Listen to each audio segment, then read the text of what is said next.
You have to have flexibility in how you approach these situations so that the clients do understand that there is a spectrum of severity. There is a spectrum in which it's very important we get this information now versus maybe it's important, maybe it's not. I think that when we focus too much on the gold standard or even the standard of care, we lose sight in what our job actually is to help pets feel better.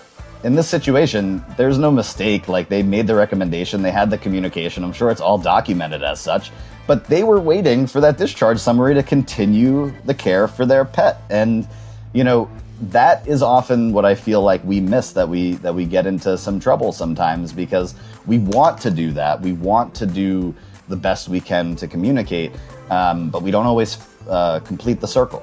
Hello, and welcome back to the Pause and Effect podcast. I'm your host, Dr. Kara, and I'm thrilled to have you with me today. If this is your first time listening, please remember to subscribe, rate, or leave a review. It really helps keep us growing and bringing valuable, honest, and expert-led conversations to the pet-loving public. A huge thank you to Stitch for today's scrubs.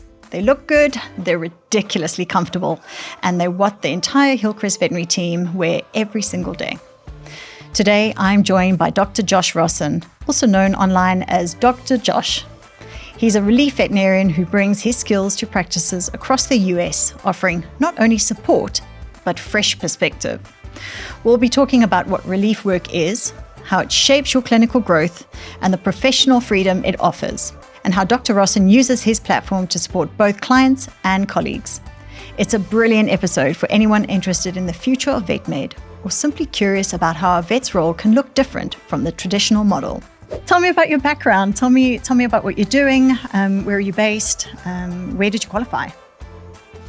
So right now I'm based on Long Island in New York, but I work throughout the 5 boroughs and a little bit north of the city in New York up to like Yonkers, or sometimes I've gone up to like Cortland. I also go North Jersey.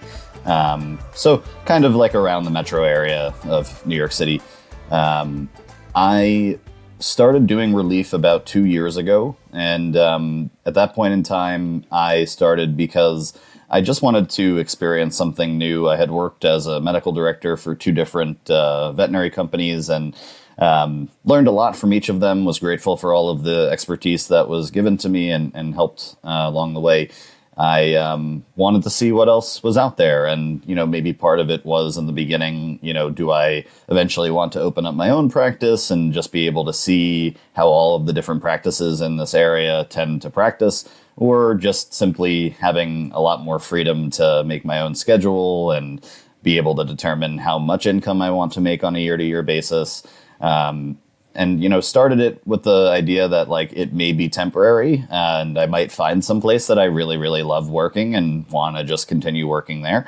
Or it might be something that I do for longer than that. And it does seem like that tended to work out in that direction. I work at any given time. I think right now I'm between maybe 8 to 12 different practices, and I really love it because it's a new experience every day. I'm in a new environment every day. Something that tends to work really well for me. In the beginning, it's scary to be in a situation where you're having to meet new people all the time, meet new clients all the time. And that was probably one of the larger humps to get over for me. But I feel that it turns out that you just make so many awesome relationships and colleagues and client relationships, and just learn how so many different practices end up practicing medicine the same way, or same way differently. Yeah, and I mean, I think, you're saying that you took the opportunity after getting a bit of experience, obviously from an employee perspective. You want to be able to employ someone who has the confidence, who is able to come in and sort of pick up where someone left with a case, see follow-up consultations and feel confident enough to be able to sort of manage those cases and hand them over if need be. Is that something you probably would have struggled with early on in your career? To just clarify, you're asking was it difficult to not have continuity of care over certain cases that would come through? No, I think, and it would be great for us to discuss continuity. I mean, more that I'm imagining when I first qualified, going into a new practice every few days in different places, and also particularly when you're young, and there's that added pressure of having to prove yourself and learning, that sort of huge growth curve that you see, and being in different practices, that sometimes that can be really daunting, not only from a professional perspective, but also because you have a lot to prove in terms of your client base. I think possibly I have employed brilliant young vets before who are just exceptional, but from a client perspective, get given a really hard time, versus other people maybe coming back into the profession, and just having age on your side is a benefit, because there's a trust benefit to age. Yes. So is it tough to, build trust every single time you're coming in to see these clients? Is that? Yeah. Yes. Sorry, there's a little bit of a feedback issue on my end. I'm not sure if it's my internet connection or not. That's okay. We've got time. Cool.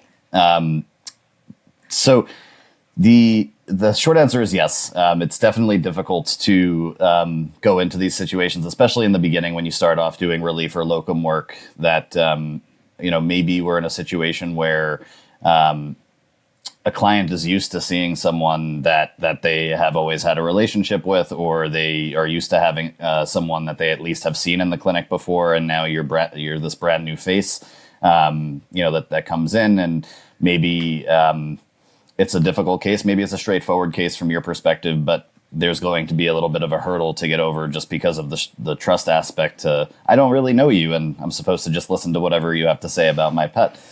I think that I personally love client communication, and I lean very much into something known as clinical empathy, where I'm always focused on what is exactly causing the most discomfort or the most turmoil for the client, given whatever situation their pet is in. And sometimes that means that they are just worried about what's going on with their pet.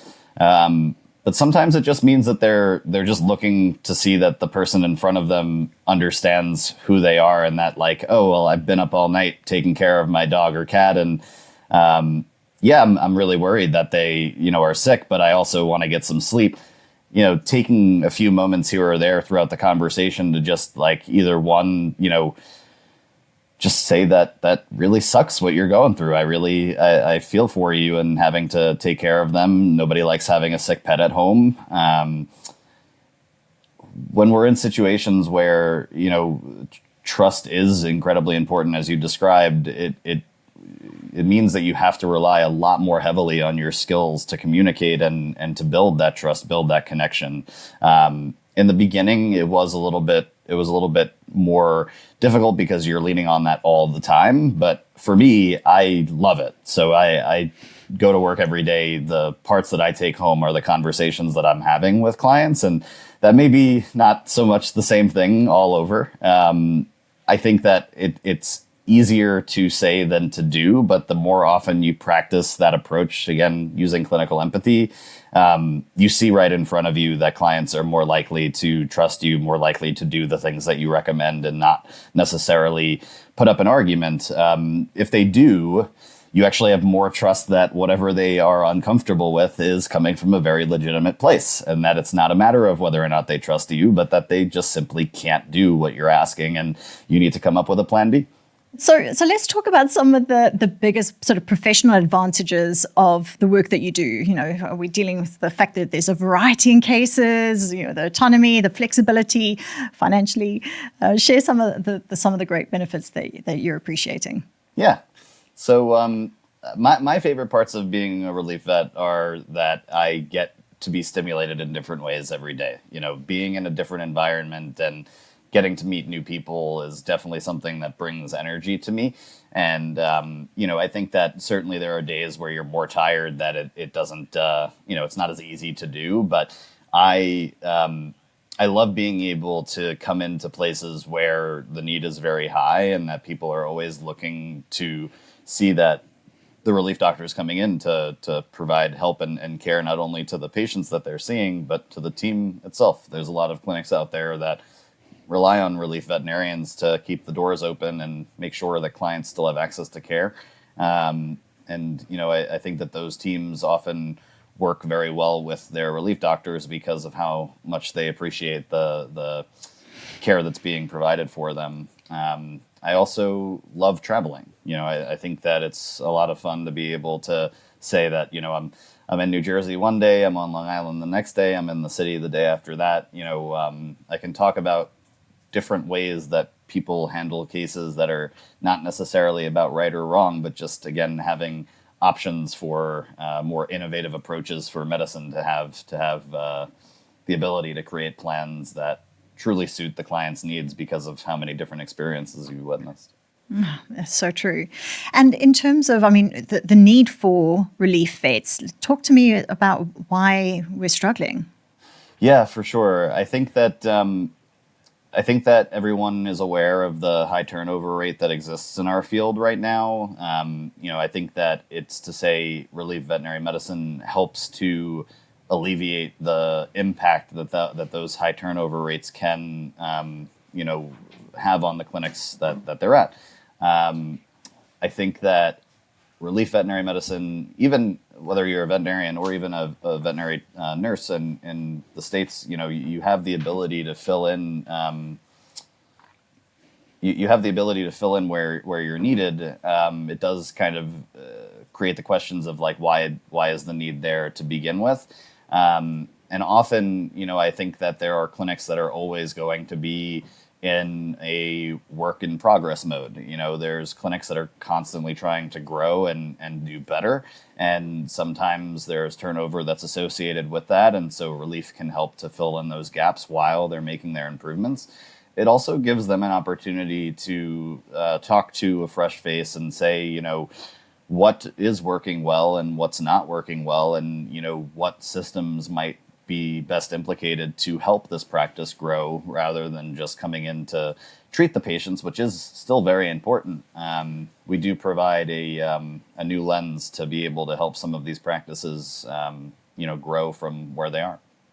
Hi there, pet parents. This is Dr. Kara, the Ultra Pet Vet. I'm excited to introduce Ultra Pet's premium recipe for miniature and small breeds. Ultra Pet's smaller kibble size combined with calcium and phosphorus helps keep their teeth in tip-top shape. We've added omega-3 to support their heart function while keeping your little ones strong and healthy. Ultra Pet has included chondroitin, glucosamine, and green lip mussel extract to help your dog's joints, and L-carnitine to manage weight. Prebiotics play a crucial role in maintaining a healthy digestive system by nourishing the good bacteria in your dog's gut. The best part?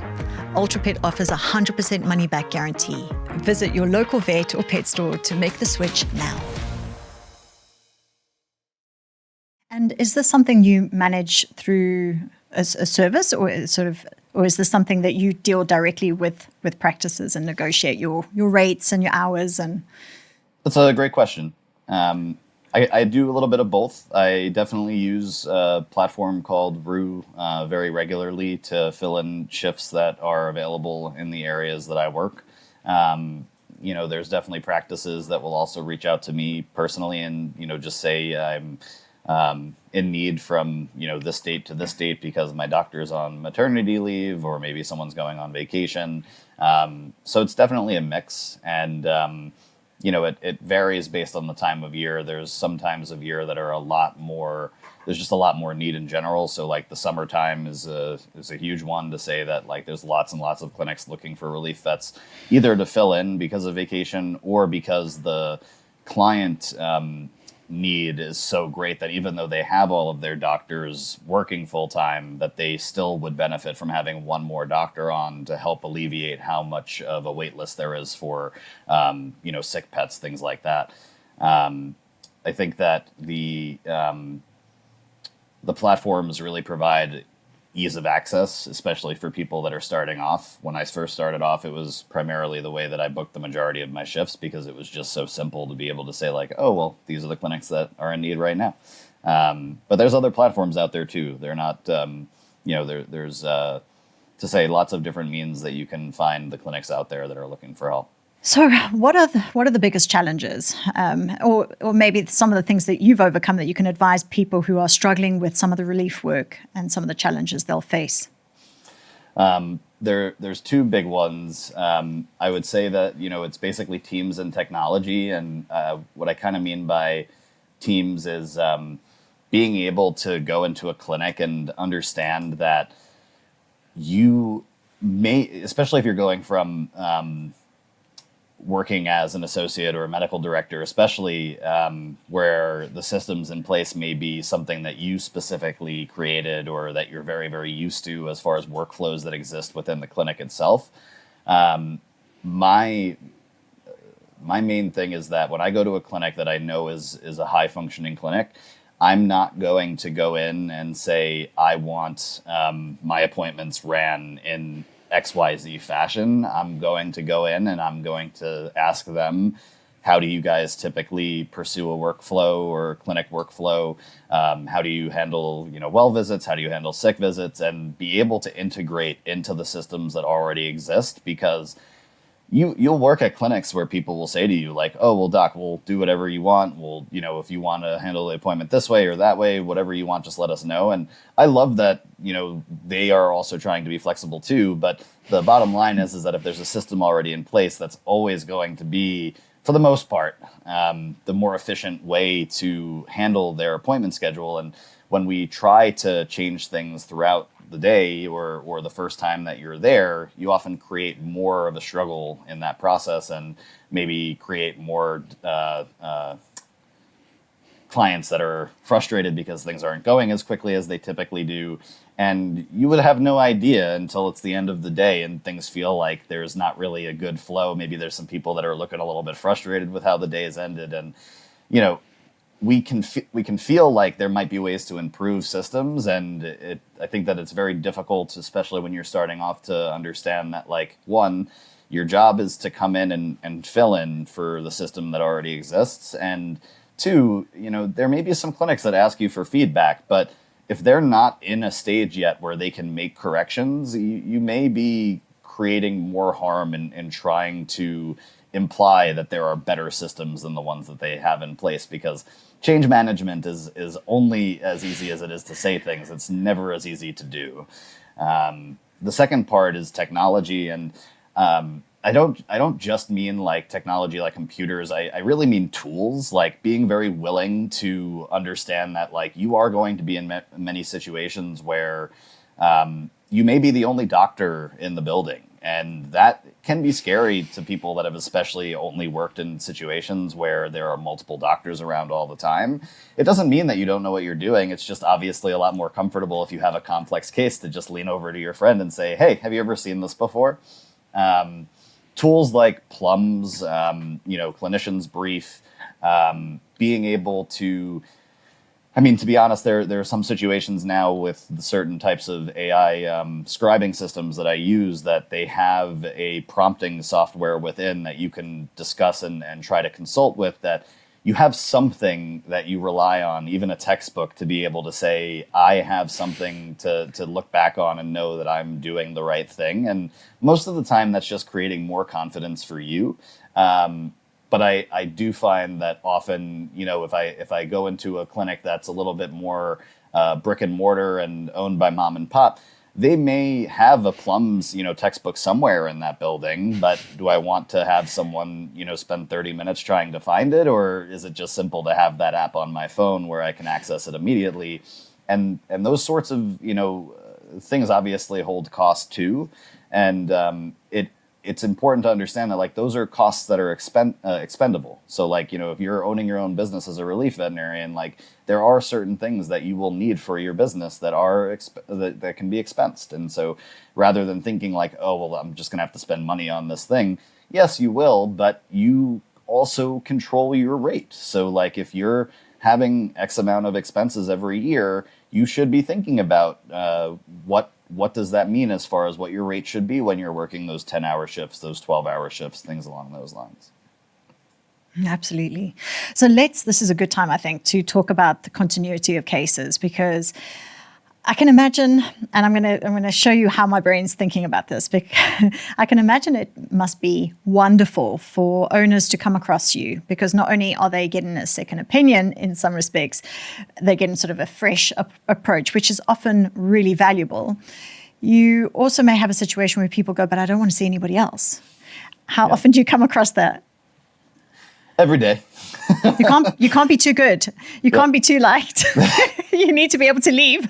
Right. And I mean, like, I think that what often helps in those situations is that, what's really happening in those situations is the client is looking for reassurance. They had a really great experience with you, and they don't want to feel like that the next time they come in, all of the progress that we made in helping them understand, helping their pet get on the right path for care is out the window, and that is a very legitimate fear, especially there's clinics out there that honestly only have relief doctors, coming in and out. So if they never have a full-time doctor working at that clinic and it's always a relief doctor, there is a real possibility that continuity of care could be lost in those situations. So especially in complex cases, it's to say there's not always enough time to do things like this, but what I have started to do in the last few months to just add to the fact that I also very much care about continuity of care, I've just put in a ton of effort to help this client get on board and get on the right track. I don't want to lose that just because we're moving on to another doctor. So what I start off is I reassure them by letting them know that everything that we've discussed today, the detail of it, is very rigorously documented in that patient's chart, and that it's not just for the sake of information, but it's to say these are the things that we talked about, and these are the next steps that we have planned for this patient. And if it's even more complex than that, I'll often get into a situation where it's like, if A, then B, if C, then D, so that the next doctor truly can see this is the logic that went into this plan, and this is what we're already planning to do next. As a relief doctor that comes in on the other end of those cases, it is so simple and easy when a doctor has put in that effort to say, this is what we previously talked about, these are our next steps, and this is what I would do if we got this result or we got that result. Because now I don't have to spend 20, 30 minutes looking through that entire patient's chart to try to figure out our own plan. They already have one. And I'm obviously going to make sure that I agree with it and that I'm on board with it too, but the majority of the time, if they're being that thorough, the likelihood is that it's a solid plan. The other side of it too is, I was saying over the last few months, what I do is I actually take my SOAP notes, my discussion section, including the medication instructions and all of that, and I actually input it as a prompt to ChatGPT and ask ChatGPT to make me a discharge summary that is client-friendly, including all of the important points, so that they have something to take home that they can reference. So that if, say, well, maybe they're a client that doesn't go to the same exact vet every time either. Regardless, having something on your countertop, having something on your fridge at home that says this is what we have to do next for your pet is going to create one more stepping stone for them to continue care like you truly want them to. I can see how that's an advantage even in practices where you have permanent vets, because there are, and we're getting better because we're so aware of the importance of clear, adequate communication, and a bit like informed consent, informed communication, where the pet owner understands and they're able to retain the information and potentially even pass it on to the family at home. It's been a real barrier historically, and I must say, with all these podcast conversations, it seems to be something that vets in the US are probably a little bit better practiced at doing. Perhaps there's a greater need or demand for it, but I think even that the writing it down and allowing them to go and digest it in their own time is such a great example of what you're doing that's making a real difference, and whether it's relief or not. Go for it. For sure. And, that was, I think that the important thing too is that it's finding things that don't take up an exorbitant amount of your time, right? Like if I had to personally type up a discharge summary for every single case that was like that I saw, it would be impossible. I would be staying up way later than my shift is supposed to be, and it wouldn't be something that would be feasible. But again, with technology and just staying in tune with what is available, there's so much that can be done to continue building that bridge for pet parents. And the states, I'm sure that this is the case everywhere too. The cost of medicine is continuing to increase and increase and increase. we're only going to get pet parents on board with that if we are also providing the value that comes with that. They're not going to understand the value of how cool the technology is that we can now test for this thing or that thing via blood or via CT scan or whatever the case is. They want the answer, but they want to know that the value in paying for those things is that you're going to talk to them about what you find. Otherwise, it's virtually, valueless. You have to be able to have those conversations. Honestly, not necessarily relating to relief medicine, but not a colleague, a friend of mine recently brought their French bulldog to a neurologist to get an MRI done. Initially, they were concerned about lumbosacral stenosis and talked a lot about how they could do the MRI, but there's likely not too much that can be done surgically, and that we might be talking more about rehab and more alternative types of treatments. They still really wanted to do the MRI. They had pet insurance. They wanted to know for sure that that was something that was going on with their pet, that they didn't have something worse to worry about as they were going through rehab. They were just very, very involved pet parents. And they get the MRI done. They were told that day that they had to wait for the radiologist report to get back, which is fine. And then they get a phone call that basically said that, they felt that it was what they were anticipating, that it was lumbosacral stenosis, and that the next steps would be rehab, and that they would follow up with an email with a discharge summary that includes a list of rehab facilities for them to pursue. They waited a week and they never got it. And they called and they, were told that it was, pending and that the doctor would finish it as soon as they could. And they're like basically reaching out to me, as the person that referred them there, and saying like, hey, my dog's kind of dragging their legs all over the house right now, and I really don't want this to get any worse. I understand they're really busy, but I'm just looking for facilities to bring my pet to, and I know that doctor has no idea the impact that not sending that discharge summary meant, right? Like, I know that there's no malintent behind that miss, right?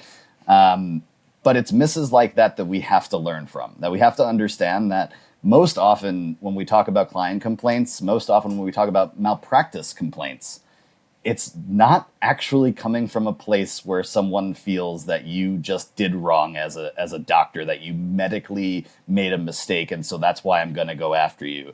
The majority of times it's because you emotionally hurt them a little bit, and that something happened along the lines of communication that led to them feeling like you don't care, right? In this situation, there's no mistake. Like, they made the recommendation, they had the communication. I'm sure it's all documented as such. But they were waiting for that discharge summary to continue the care for their pet. And, that is often what I feel like we miss, that we get into some trouble sometimes, because we want to do that. We want to do the best we can to communicate, but we don't always complete the circle, and these friends of mine are very, very patient, as to say, for lack of a better term, with veterinarians in general. They're really good friends of mine, right? They understand that life gets busy. I ended up just finding places for them to go for the rehab, and they're currently underway with it. But it is a really good example of, like, I'm hearing about this and I'm literally just sighing to myself going, this is such a big mess for something that would have been so simple for you to just take 3 minutes and just send the discharge summary, that you said you would. But I understand both sides of it, obviously. I just think that that's the part that we often, struggle with. And it's a great example of why people are losing trust in us as professionals. But what are some of the other reasons you feel we are struggling to prove ourselves as professionals, and why clients are struggling with trust? That's a really awesome question. And I think that there is there's been a shift, I feel like, over the last 10 years where veterinary students, even going into internships, I being one of them, there's a hyper focus on gold standard, right? Like, we have to take this test and understand what the best approaches are to any situation that presents to you. And when you're an intern, you're constantly being given feedback as to, well, what is the gold standard to be recommended? You should be always recommending the gold standard so that we know that you know it, right? It's not, again, coming from a bad place. It's about learning and understanding what is the ideal. The way that starts to have a negative impact is when we don't learn that it's also okay if the client doesn't want to do the gold standard, and that, the spectrum of pet parents that exist in the world and what they consider appropriate care for their pets, we can help educate and we can help make sure that as we're building trust, that we help them and their pet along their way of life. But in a given circumstance, especially in situations where they're not presenting with severe acute signs, I often think, you think about a dog that's vomiting. Maybe it's vomited once or twice the last 2 days. It's a younger dog. There could be a reason to believe that there's a foreign body. They come in and they're already giving you the idea that they're looking for symptomatic care and that they don't want, they don't want to know what's causing this. They just want the dog to feel better. I can tell you from experience that I have had to go to urgent care with a really bad, stomach issue, and I didn't even have to phrase it that way. I'm just given an anti-nausea medication if I have vomiting that won't stop, right? Given a workup would be fantastic, and human medicine is different than veterinary medicine, but if you have a good relationship with that client and the clinical signs are mild, are you going to help that client by making them feel bad about not doing the diagnostic workup? Like, what benefit does it hold to use shame to try to motivate someone to do something along the lines of a diagnostic that is really just providing more peace of mind? Now, that peace of mind is important, and it's important to us, but we can't decide that it's important to someone else. We can't decide what risks other people are comfortable with taking. Now, should they understand that a foreign body is something that certainly is serious, and if there's a mechanical obstruction that their pet could certainly decompensate? Absolutely. I know for a fact, and I've seen situations where veterinarians, whether they're early grad or interns, say to a client when they're presenting with those mild signs of vomiting for the patient, "Oh, your pet could die overnight." Like, yeah, I'm sure they could. Probably not, though. And what did that just serve? Do you think they're going to do it now? How often does that actually work? And I'm sure it does sometimes. And that's why there's people out there that take that route in communication. But by default, if they are saying yes after that point, they hate you. You just shamed them into doing something that they don't want to do. And if you don't find something wrong, they're probably going to be really mad. And I understand, because if I went to the doctor and I felt like it wasn't something that was a big deal, and then they, basically tell me if I leave, I'm going to die, and then I do the thing and whatever they suspected isn't there, I'm going to be upset. And that doesn't mean that what they did was wrong per se. I understand why they are taking that route, that there is a good deed that goes in making sure that your pet doesn't have a foreign body or mechanical obstruction. But what if we just said, yeah, let's make them feel better. Let's get the vomiting to stop. It's only been once or twice the last 2 days. Oh, it was only once yesterday and twice today. Great. That's even better. We're going to get them to stop vomiting. If the vomiting comes back, we're doing an x-ray. If they don't eat tomorrow morning, we're doing an x-ray. And I need you to look me in the eye and tell me that you're going to come back, because I know you care about that dog.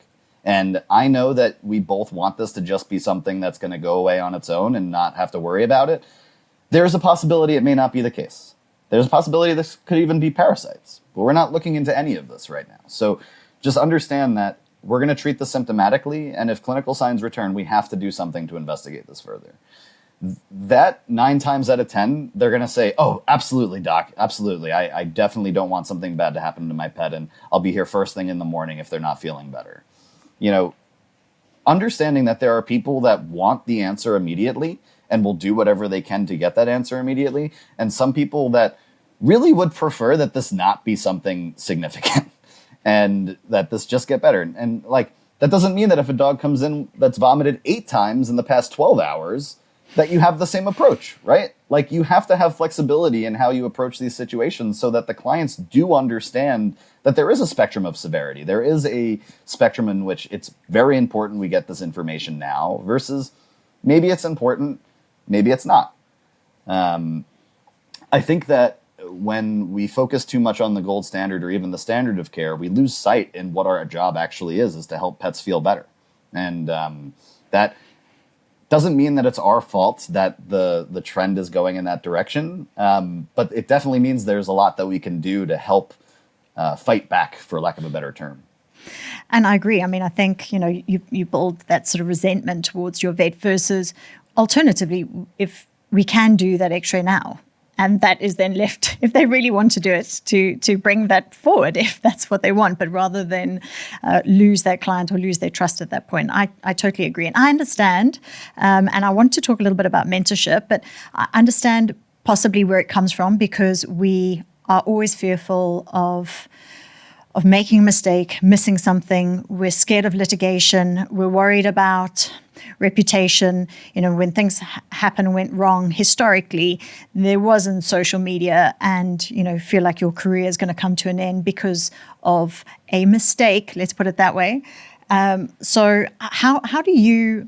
I mean, I know you do some mentorship. Let's talk about the importance of being there for your colleagues to have these kind of conversations, to say, you're actually putting people off by saying your dog's going to die or could die tonight, and pressuring those clients to make decisions that they're not ready for.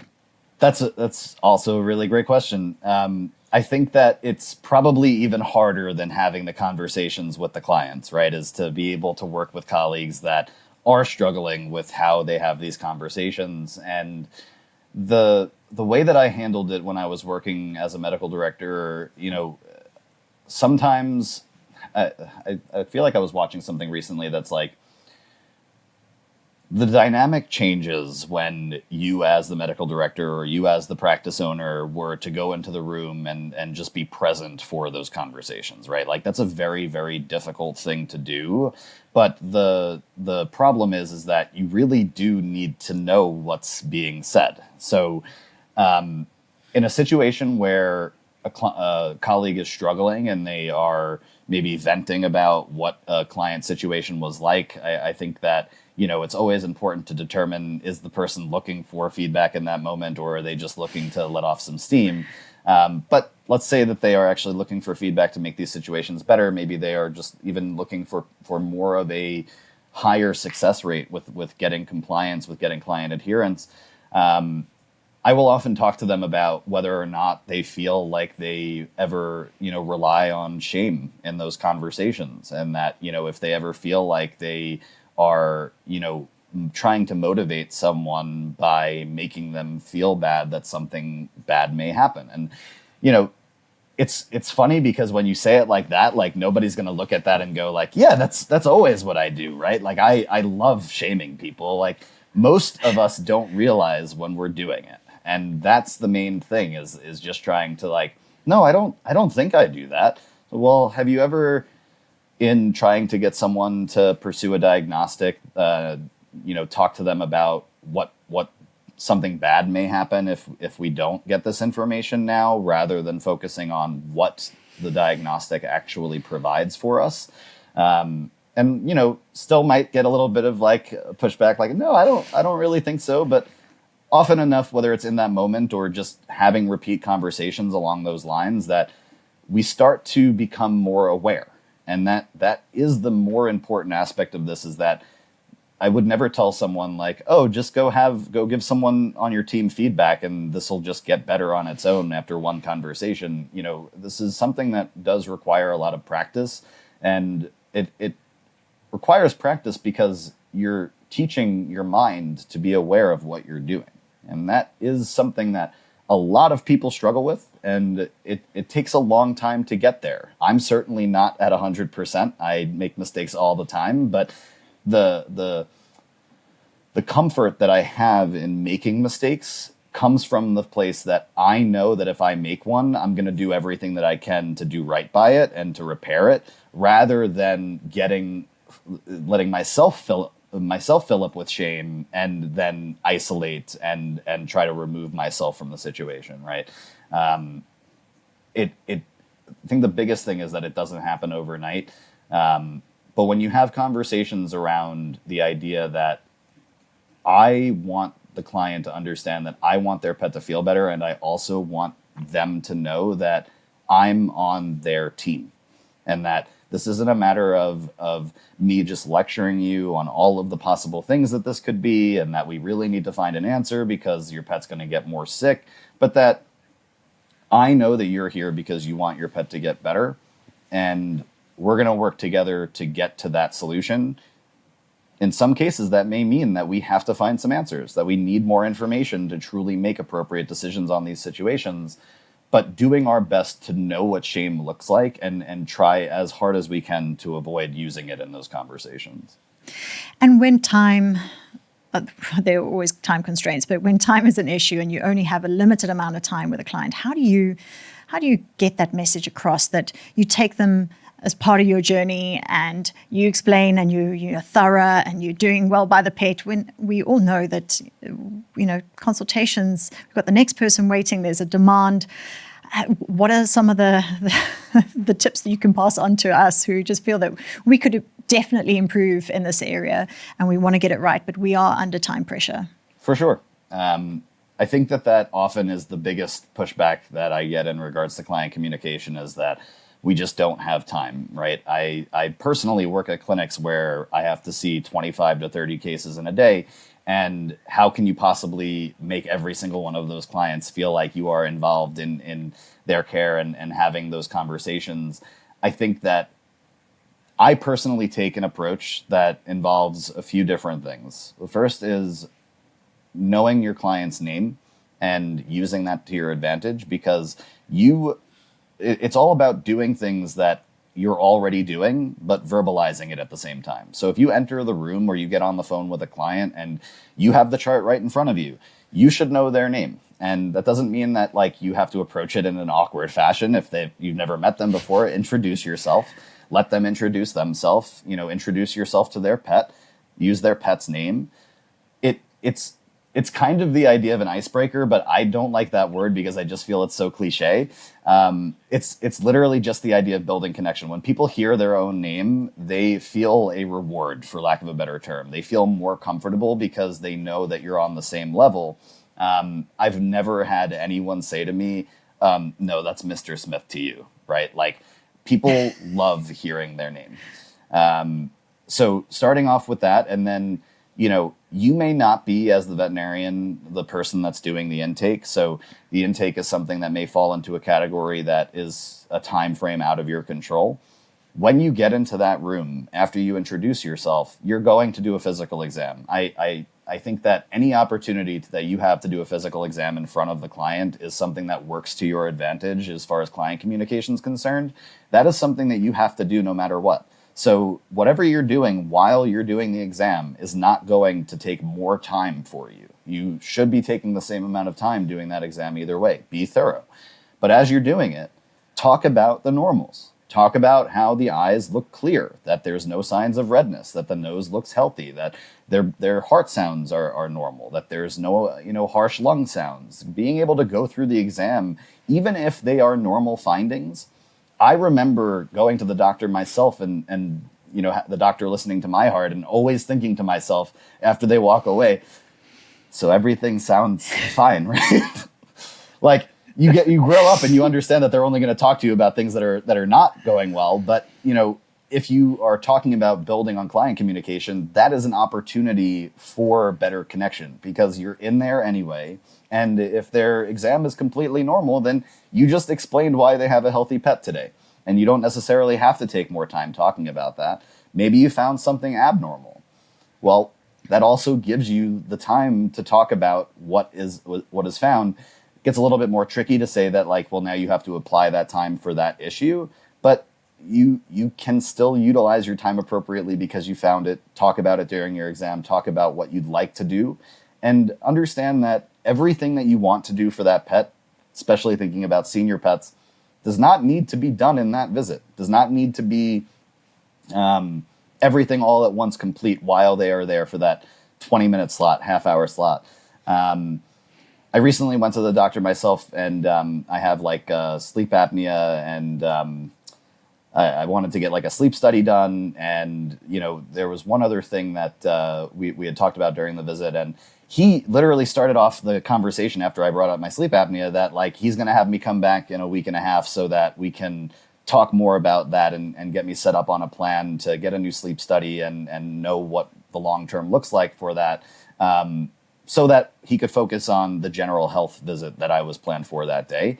And that's smart. Like, that's understanding that every concern is not acute when it's brought up, especially for an annual visit. If it's been going on for several months, it still may be important to get an answer for. But what might be more important is helping the client understand that you want to do, x-rays for that chronic cough, but it's 4:30 and the clinic closes at 5. That doesn't mean that everyone has to stay late now. And it also doesn't mean that the client can't get done what they need to get done, but maybe just schedule it for tomorrow morning or a week later if the client's schedule, doesn't line up.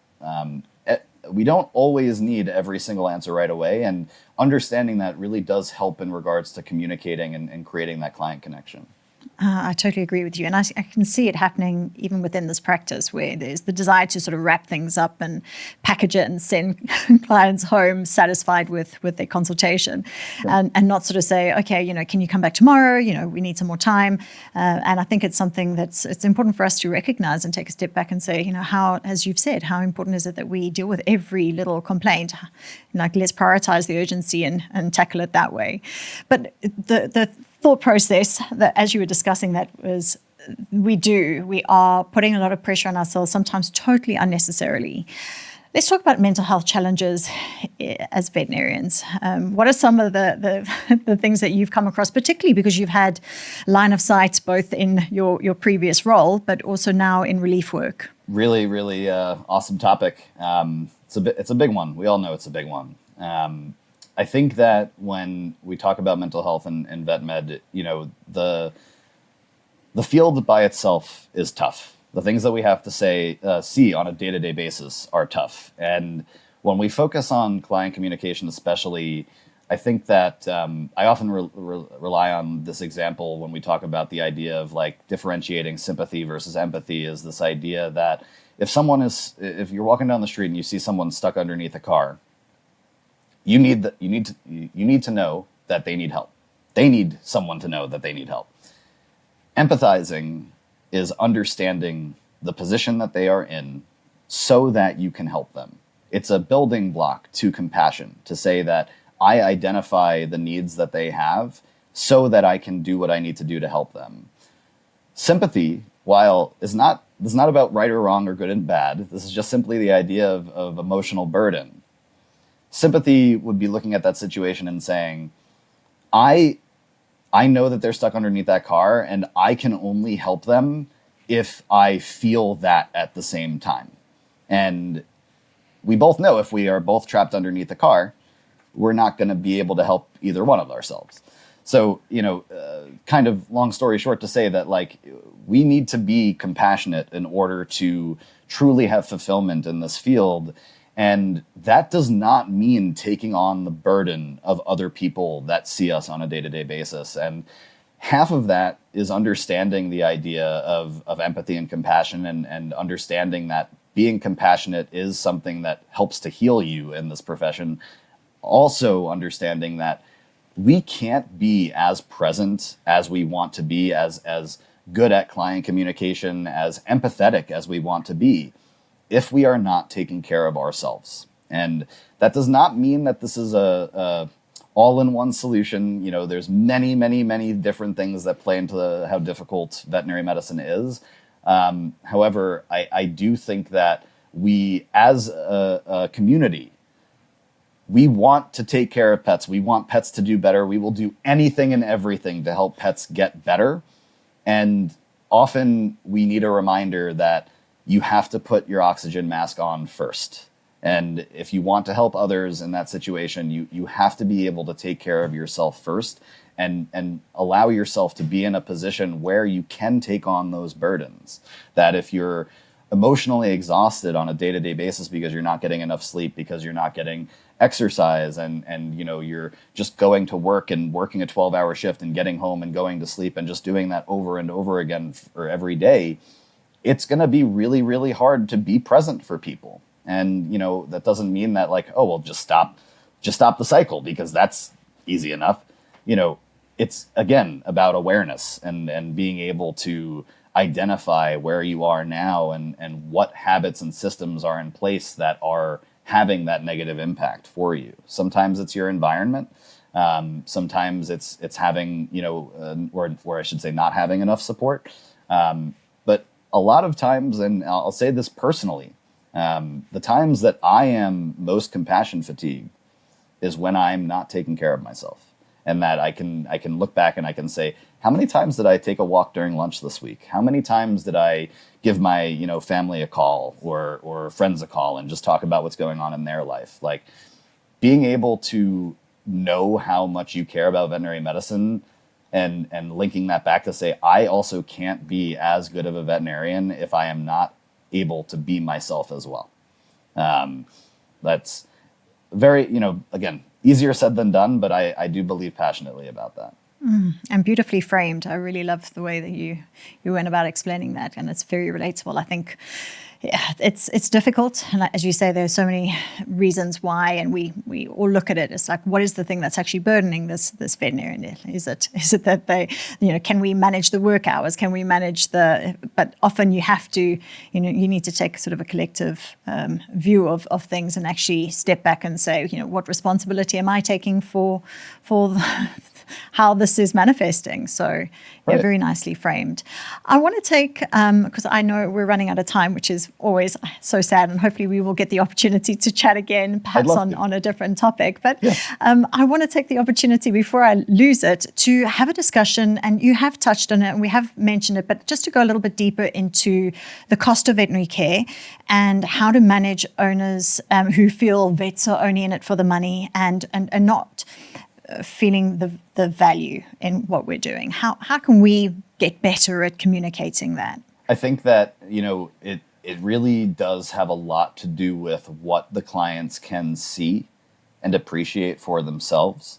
I often, when I have the opportunity to work in practices where the clients are in the exam room, I'm doing my physical exam in front of them, that if they come in for a skin infection, or a suspected skin infection, that I can, in that moment, take a piece of tape out of the drawer and put it up against the skin lesion or do an impression smear on a slide or something along those lines and say to the client, I want to look at this under the microscope because I want to know exactly what's causing this infection. I don't want to use an antibiotic if that's not what's causing this clinical sign. Maybe it's fungus, and then we make it worse by giving an antibiotic. Who knows? But often just in that moment of saying, like, I want to do this, I want to look at this myself, and they see what I'm doing to get there, that holds so much more value than saying to the client, I want to do a skin cytology, and my assistant or my technician is going to go over the cost with you in a moment. Again, not about right or wrong, but having the ability to communicate the value. Same thing like if there's a fluorescein stain that you need to do on a pet, that you're not just saying to them, oh, this is the cost of that test, that you're saying to them, look, I'm going to take the stain out and I'm going to put a drop in their eyes and we're going to see right in front of us, is there a corneal scratch on the eye? I also would love to be able to get a tear test and some pressures, because we can't really do those after we do the stain, or at least the Schirmer tear test. But at the very least, I want you to see whether or not there's a scratch and take next steps from there if we don't find one. That is so much different than a client that gets a phone call that says, hey, the doctor wants to do, a fluorescein stain, Schirmer tear test, and an intraocular pressure test. This is how much it costs. They have no idea what that means. They have no idea what that looks like. And they really just hear, pay this amount of money and maybe we'll find an answer. That becomes more complicated when you're talking about diseases involving, maybe vomiting and diarrhea or chronic cough, but then maybe they can't be in the x-ray room while you're doing it. But when you're going over why you want to take these x-rays, talking about, I want to be able to look at the size of the heart. I want to be able to look at see if there's any pulmonary pathology. And when I take these pictures, we're going to go through it together. I may need to wait 45 minutes to an hour for a radiologist to get back to me. But when I have those answers, as long as you have the time, I'm going to walk through these images with you and you'll see exactly what we're concerned about. Or we'll just review some normal x-rays together and be happy about it. But the idea being that we're so busy with what we have to do day to day that it's easy to miss those opportunities for connection, and that as the cost of care goes up, those desires become even stronger. I've definitely had clients out there that have the means, that have pet insurance, or they just generally do anything that's recommended, and they won't do it when they don't have the value. When they don't understand why the test needs to be done, they won't do it because they're just seeing the price on there. Even if it's not going to impact them, no one wants to spend several $100s for no reason, right? So if they don't know that reason, it's harder to commit.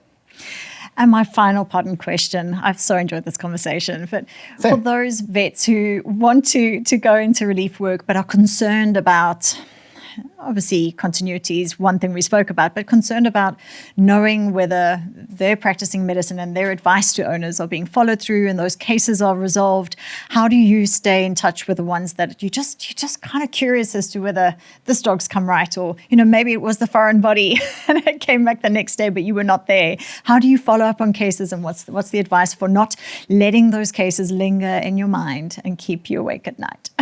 So, I think that it's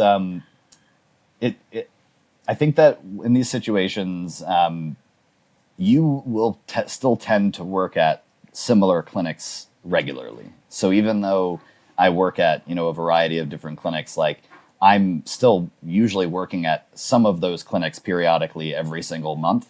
That doesn't mean that I would want to wait a month to find out whether or not that foreign body got the care that it needed. But it does mean that your relationship with those clinics has a lot of potential to be strong. Even though you're not a full-time employee at these clinics, you will notice, especially if you lean in as hard as I do with client communication and building these relationships, that clinics will love you. And they'll love you because of how much the clients give positive feedback about your care of their cases.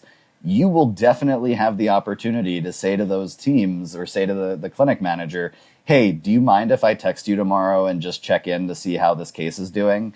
I guarantee you they will not say no. They will not say no to a doctor that wants to make sure that their case is doing better. I also say it all the time when I leave my shifts, is that I actually leave my card at the doctor's office, or the billboard at the doctor's office or at the front desk, and let them know, hey, I want you guys to reach out to me if you guys need coverage. But if a doctor looks at one of my cases and they have some questions, or they just want to get aligned on what's going on, reach out to me.